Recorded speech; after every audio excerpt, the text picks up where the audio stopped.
10 ఏళ్లలో కేసీఆర్ గారి ప్రభుత్వం ఆనాడు 4,17,000 కోట్ల అప్పు చేస్తే 4,17,000 కోట్ల అప్పు చేస్తే అంటే సంవత్సరానికి 41,000 కోట్ల అప్పు చేస్తే అప్పులను గుండె బాదుకున్న కాంగ్రెస్ సన్నాసులు ఇవాళ ఒక్క సంవత్సరంలో 1,62,000 కోట్ల అప్పులు తెచ్చిన విషయం ఒక మాట చెప్తారేమో అనుకున్నాం.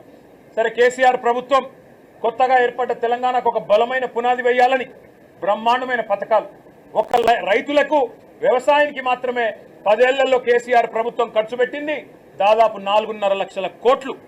రైతు బంధు రూపంలో 73,000 కోట్లు, రుణమాఫీ రూపంలో 28,000 కోట్లు, ఇరిగేషన్ ప్రాజెక్టుల రూపంలో, అదేవిధంగా వ్యవసాయ పనిముట్ల రూపంలో, మెకనైజేషన్ రూపంలో, డ్రిప్ రూపంలో, సబ్సిడీల రూపంలో, ఉచిత విద్యుత్ రూపంలో మొత్తం 4.5 లక్షల కోట్ల రూపాయలు తెలంగాణలోని 70 లక్షల మంది రైతులకు ఇవ్వడం వల్ల ఇవాళ భారతదేశంలో తెలంగాణ వరిధాన్యం ఉత్పత్తిలో నెంబర్ 1 అయ్యింది. కానీ ఇవాళ గవర్నర్ గారి ప్రసంగంలో ఏం చెప్పుకుంటున్నారు? భారతదేశంలోనట రేవంత్ రెడ్డి ఉద్దారకం వల్ల తెలంగాణ నెంబర్ 1 అయిందట వరిధాన్యం ఉత్పత్తిలో. ఏది సంవత్సరం 14 నెలల్లో నువ్వు పంటలు ఎండబెట్టడం వల్ల, రైతు బంధు ఇవ్వకపోవడం వల్ల, కరెంటు అస్తవ్యస్తం చేయడం వల్ల, రైతుల ఆత్మహత్యల వల్ల వరిధాన్యం ఉత్పత్తి పెరిగిందా? సిగ్గన్నా ఉండాలి మాట్లాడడానికి, ప్రభుత్వానికి కనీసం సోయన్నా ఉండాలి.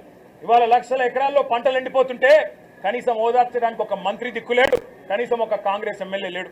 ఊళ్ళల్లో పోతే కాంగ్రెస్ ఎమ్మెల్యేల్ని తరిమి కొడుతున్నారు.